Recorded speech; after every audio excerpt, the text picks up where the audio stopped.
So I wanted to make this video about how you can become the person you want to be by taking small steps and working backwards. So ever since I was a teenager, I've had tons of different people I've wanted to be and tons of different goals I've wanted to achieve.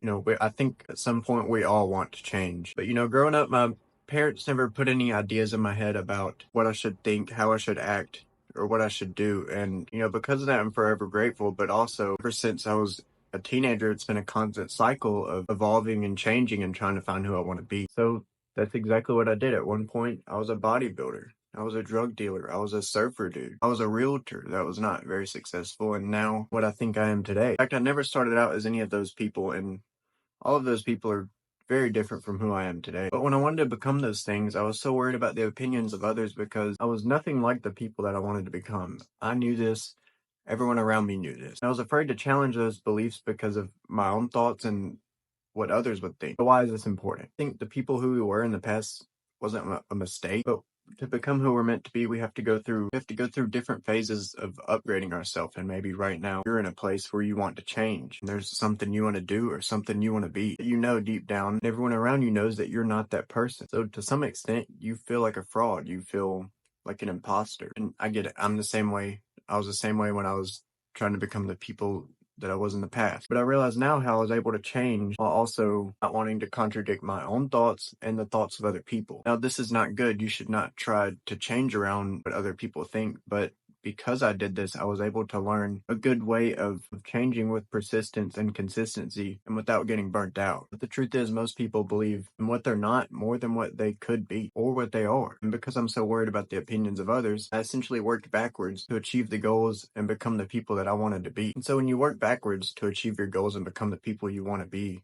to level up in general, you take a path that guarantees path of least resistance and it guarantees success. The truth is, the people around us will tell us who we are, what we can do, and what we can't do. To change, you have to be willing, and to change, you have to be willing to be hurt at some level by the evidence that contradicts you. You have to be willing to suffer from everything that says the opposite of what you're wanting to do. And in an attempt to protect us, our brain will tell us the same contradicting thoughts we have over and over again because the brain wants us to be safe, right? Our brain is programmed for survival, and that's it. But the beautiful thing about working backwards is we don't have to battle these thoughts. We don't have to battle the opinions of others.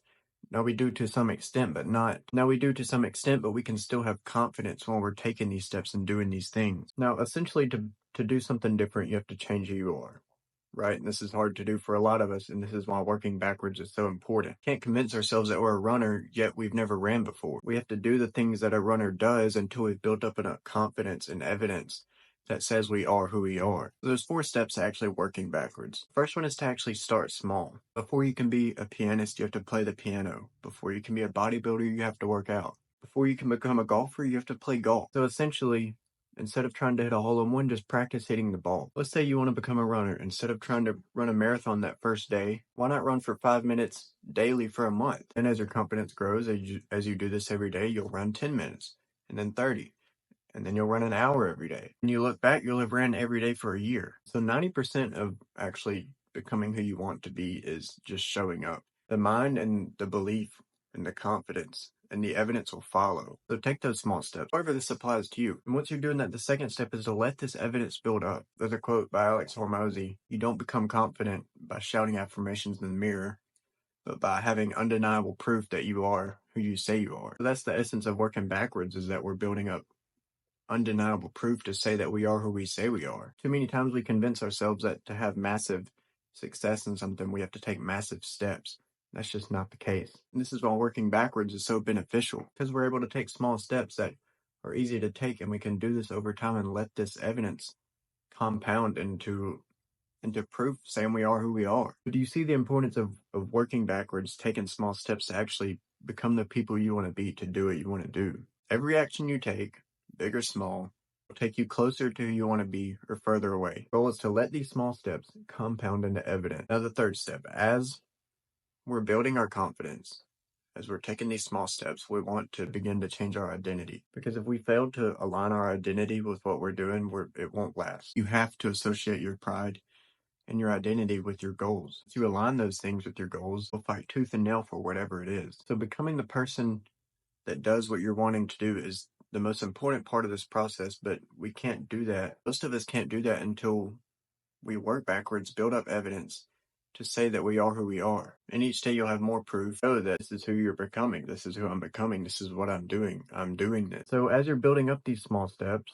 as you're building up this evidence, start to think in the way your future self would. You want to be healthy. Would a healthy person walk or take the bus? A healthy person wear this or wear that? Would a healthy person eat McDonald's or cook at home? Right? And so over time, as you think these thoughts, take these steps backwards, your identity will begin to change. Your identity will begin to change along with your new habits. Change is a continuum. It's important to focus on the systems and the steps we have to take, no matter how small, to get there rather than focusing on the end goal. Taking small steps is so important because we're focused on systems. Right? It's easy to do. We take these small steps that build confidence, and these same small steps that build confidence, they build evidence for who we're becoming. In time, you'll look back and you'll realize how far you've come just from taking these small steps and working backward. Goals are good for direction. They're good to know where you're going, but once they're written, set them aside and focus on the systems. Everyone has goals, but the difference between someone who achieves their goals and someone who doesn't achieve their goals is the systems and process and steps that were taken to actually achieve those goals. Now, with that being said, I hope everyone has a good week. Subscribe to my newsletter if you want these videos in a written form every Saturday morning.